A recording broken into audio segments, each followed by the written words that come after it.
ఈ వారాంతం నుండి వరుసగా 3 రోజులు సెలవులు రాబోతున్నాయి. శుక్రవారం సెప్టెంబర్ 5న ముస్లింల పండుగ మిలాదున్ నబీ సందర్భంగా స్కూళ్లు, కాలేజీలు, బ్యాంకులు, ప్రభుత్వ కార్యాలయాలకు సెలవులు ప్రకటించారు. అలాగే శనివారం సెప్టెంబర్ 6న వినాయక నిమజ్జనం సందర్భంగా ఆంధ్రప్రదేశ్, తెలంగాణ ప్రభుత్వాలు సెలవులు ప్రకటించాయి. ఈ 2 సెలవులకు సెప్టెంబర్ 7న వచ్చే ఆదివారం కలిసి రావడంతో 3 రోజుల సుదీర్ఘ వీకెండ్ లభించింది.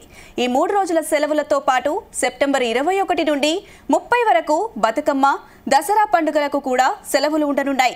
ఇక ఇప్పటికే తెలంగాణ, ఆంధ్రప్రదేశ్ ప్రభుత్వాలు తమ అకాడమిక్ క్యాలెండర్లను విడుదల చేశాయి.